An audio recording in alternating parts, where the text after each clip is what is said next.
Hi viewers this is Praveen welcome back our YouTube channel. ఈ వీడియోలో మనం గోదావరిఖని నుంచి బెంగళూరు వెళ్ళే service number 7290 TSRTC Lahari AC sleeper cum seater bus యొక్క పూర్తి వివరాలు తెలుసుకుందాము. ఈ బస్ గోదావరిఖని డిపోకి చెందిన లహరి ఏసీ బస్సు. ఈ బస్ ప్రతిరోజు సాయంకాలం 5 గంటలకు గోదావరిఖని బస్ స్టాండ్లో అవైలబుల్గా ఉంటుంది. సాయంకాలం 5:30 గోదావరిఖని నుంచి అయితే బయలుదేరుతుంది. ఈ bus via Peddapalli, Karimnagar, Jubilee bus stand, Hyderabad MGBS, Jadcherla, Kurnool, Anantapur మీదుగా బెంగళూరులోని కెంపేగౌడ బస్ టెర్మినల్ 1కి అయితే చేరుకుంటుంది.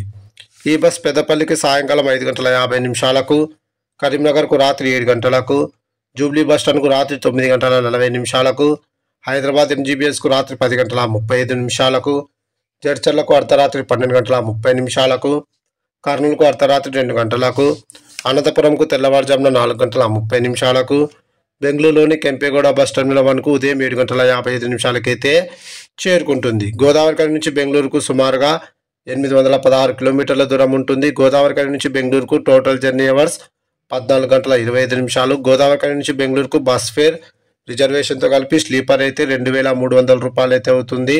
అలాగే సీటర్ అయితే 1600 రూపాయలు అయితే అవుతుంది. ఈ బస్సులో డైనమిక్ ఫేర్ సిస్టమ్ అమల్లో ఉంది కాబట్టి డిమాండ్ని బట్టి అయితే ఫేర్స్ అయితే మారుతూ ఉంటాయి.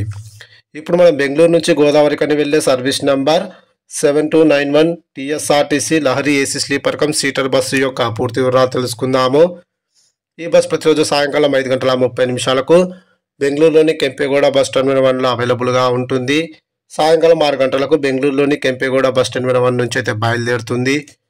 ఈ బస్ కర్నూలుకు అర్ధరాత్రి 12:05, జడ్చర్లకు అర్ధరాత్రి 1:35, హైదరాబాద్ ఎంజీబీఎస్కు తెల్లవారుజామున 3:35, కరీంనగర్కు ఉదయం 6:45, గోదావరిఖనికి ఉదయం 7:55 అయితే చేరుకుంటుంది.